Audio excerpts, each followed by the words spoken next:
কোন হজকে মাবরুর হজ বলে এবং মাবরুর হজের ফজিলত কি? নবী করিম সাল্লাল্লাহু আলাইহি ওয়াসাল্লাম বলেছেন, আল হাজ্জুল মাবরুর লাইসা লাহুল জাযাউ ইল্লাল জান্নাহ। মাবরুর হজের বিনিময় জান্নাত ছাড়া আর কিছুই নয়। মাবরুর হজ বা কোন হজটা মাবরুর হবে?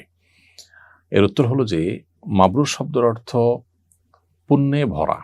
বিররুন থেকে মাবরুর, পুণ্য দিয়ে ভরা বা পুণ্য দিয়ে ঘেরা, এটাকে মাবরুর বলা হয়। যে হজে পুণ্য থাকে, অর্থাৎ পুণ্য দিয়ে যে হজ ঘেরা থাকে, পরিপূর্ণ থাকে, পুণ্যে ভরা থাকে যে হজ, সেটাই মাবরুর হজ।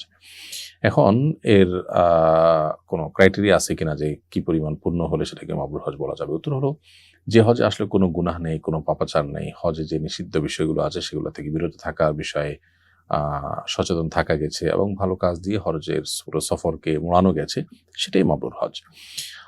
ধরুন এখলাস না থাকা, লোক দেখানো, লৌকিকতা, এটা গুনাহের কথা, অতএব এটা থেকে মুক্ত থাকা, এটা মাবরুর হজের জন্য পূর্ব শর্ত। ঠিক একইভাবে আমরা যখন হজ করব তখন নবী সাল্লাল্লাহু আলাইহি ওয়াসাল্লাম একটা হাদিস মাথায় রাখবো। তিনি বলেছেন, মান হাজ্জা ফালাম ইয়ারফুস ওয়ালাম ইয়াফসুক রাজা কায়মে ওয়ালাদাতু উম্মু। যে ব্যক্তি হজ করলো এবং হজ করতে গিয়ে নারী ঘটিত বা যৌনতা সংশ্লিষ্ট কোনো গুনাহ এটাতে জড়ালো না এবং কোনো প্রকার সাধারণ পাপাচারও করলো না, অন্য পাপাচারও করলো না, এগুলো থেকে যে বিরত থাকলো, সে ব্যক্তি মায়ের পেট থেকে সদ্য ভূমিষ্ঠ হওয়া শিশুর মতো নিষ্পাপত্ব নিয়ে ফিরে আসে।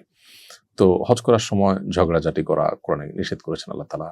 আর এই যে যৌনতা সংশ্লিষ্ট ক্রিয়া কর্ম, সেগুলো থেকে বিরত থাকা এরহামত অবস্থাতে, এবং এর বাইরে অন্যান্য যে গুনাহগুলো আছে, চোখের গুনাহ সহ নানাবিধ গুনাহ সেখানে হতে পারে, সেগুলো থেকে বিরত থাকতে পারলে সে হজটা হজে মাবরুর হবে ইনশাআল্লাহ তাআলা।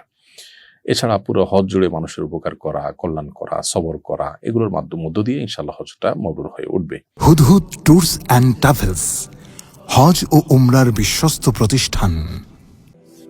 রাহবার হয়ে পথ দেখাবে হুদহুদ ট্যুরস অ্যান্ড ট্রাভেলস।